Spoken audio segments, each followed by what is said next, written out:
what kind of forge is this? Will this be a portable forge? This is a coal forge. It's portable. Okay. Yeah. So this would be something that a farrier would use? Could be. A farrier might use this one, yeah. Farriers a lot now are using portable gas forges. They don't look like that. They look like a box. Right. Are you a farrier? No, but I have seen them. Okay. So, yeah, they use a portable box. So the two types of forges basically break down to gas or hand-powered? Gas or coal. Gas or coal. Okay. This is coal. Okay. I came to inspect you. Okay. That's coke.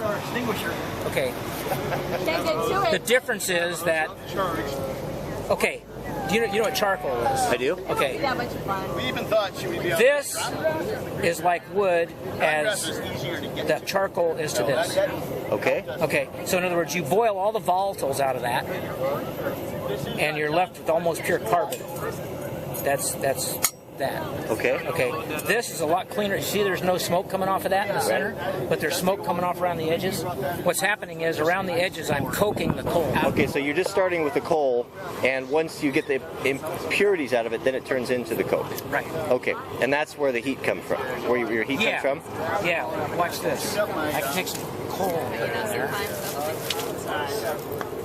See the smoke? I can see it smoking. Okay. Yeah.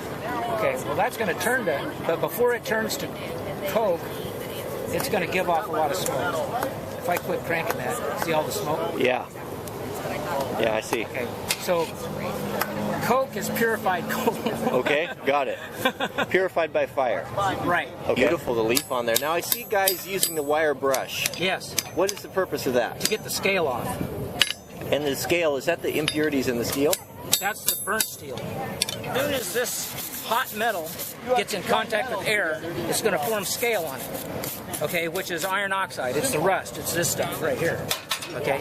As soon as it hits the air.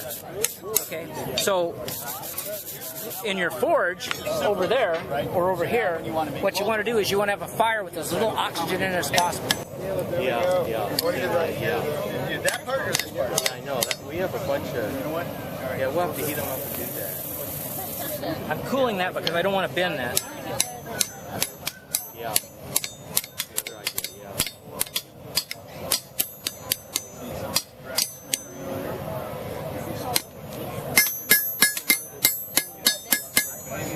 There you go. That is nice. You can hang your tire chains on that. So that hammer has a really interesting shape. What's the reason it's built that way? There's different patterns that are traditional in different countries, and this is sort of a French pattern. You'll see there's a Swedish pattern that's longer, that looks more like a ball peen with the heads extended out. Right. There's other ones that look like a lump of steel on the end of a hammer, and one side of the lump is flat, and the other side's got a peen on it. It's all a matter of preference. This vise is really different than the bench vise that most of us have in our shops. Yeah, it's called post vise. Why is it? What's the reason for the shape? Okay, the reason is, for one thing, normally that would be, see that foot down there? Yep. We've got this set up for portable. Normally that foot would be set into a block of concrete or stone on the bottom end, because you're going to be doing a lot of pounding on it, and it's got, you don't want it to move. And it's got smooth jaws, so you don't mar your work. What else about it? It'll open up bigger. You can run that thing out. It'll open up probably 7 or 8. So the reason the rod that the steel goes all the way to the floor is so you can really you're not getting any movement when you're pounding on it. Yeah. Okay. You don't use that as an anvil, but you do an awful lot of pounding on it. Right. Yeah. So usually this is bolted to a real sturdy tabletop or a sturdy post, and then that's in a block of concrete or stone at the bottom. Sure. Okay. Got it. Now what's this anvil weigh right here? I think it's 117 or 127. I can't remember. Okay. And then something in this size. What is that? 200. A 200 pounder. Yeah. That's a beautiful piece right there. These are called pickup tongs, and we'd use them for picking up a rivet or or manipulating something small. Sometimes you'll have a block, like a block of steel in there that's like maybe only 2 inches square, and you can pick it up and flip it side to side. And these are obviously handmade. Yeah, I made you make your own tools. Yeah. Yeah. And then these tongs I made especially for holding like, you know, 1/4 inch to 3/8 stock, and it's for so that if you got a finial on the end, so you can pick up something with a finial on it And twist it. and still work. Okay. Yeah. That's beautiful. Yeah. And then on these tongs, we call these scrolling tongs. You don't actually do scrolls with it, but what it's for. Show me what a scroll is.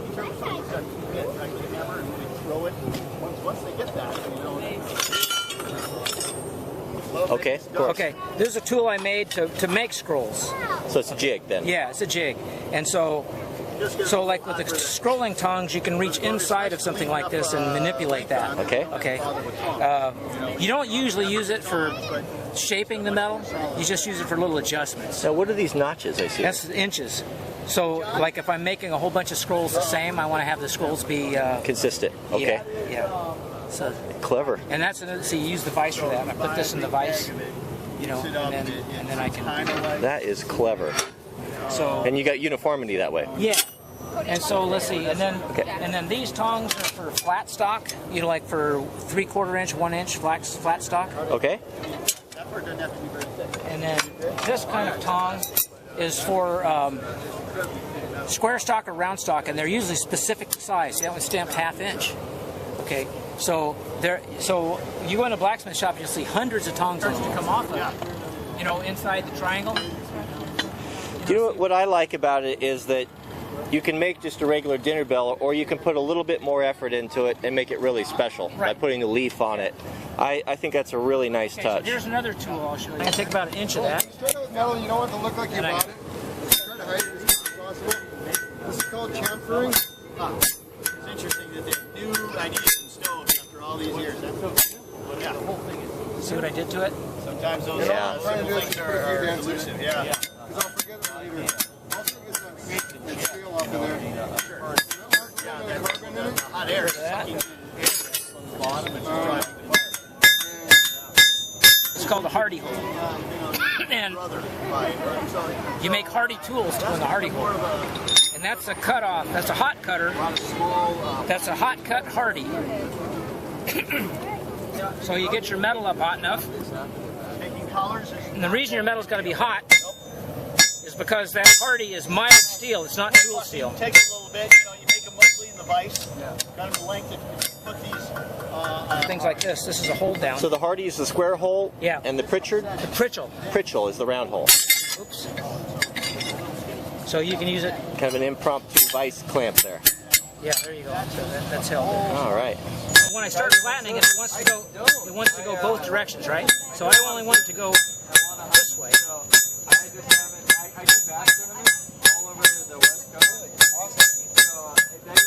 So what I did there was I just made it wide enough that I didn't think I'd miss it. Okay, see how this is held out? How would you drill the hole right there in something like that? Okay. Yeah. It's the process. So what I do is you heat the metal up, choose your spot that you're going to put the hole in it. Okay, you get it centered, and you drive this down through until it starts to bottom. When it bottoms, you flip it over, and you'll see a bullseye right there. You put this on top of the bullseye, put it over the hole, punch the coupon out. Simple as that. Simple as that. Tell you a story. And I couldn't find my crimping tool. Somehow or other, when I went to Nicaragua, you see I got that ragged end up there. Okay, that's about as far as I want to go. So I'll fix the ragged end with hot that chisel. file. Hot Okay. chisel. You see my painted red? I've got hot chisels and cold chisels. My cold chisels are painted blue and my hot chisels are painted red. Because you don't want to use a cold chisel on hot metal because you'll ruin your cold chisel. Thank you very much. You don't want to use your hot Is chisel. it because you'll take the temper out of it? Exactly. All right. And if you use your hot chisel on cold metal, you'll just dent your chisel and not cut your metal. Got it. Okay. No, it's anthracite. It's hard coal. It's got a lot of sulfur in it. So it just smells bad enough already. Right. And the reason I found that niche, Rooster, was because I needed some coal and I couldn't find any. And so I said, okay, well, if nobody else is going to sell it, I will. Trash laying on the floor is like Yeah, Pretty his good trash spoon. is better than our, Spoon. nah, he So now it has just all takes a the little bit of tools tuning and up. everything, too. He does it all day. Okay, I'm done mucking. Do you have to keep it dry? Yeah, No, he doesn't do but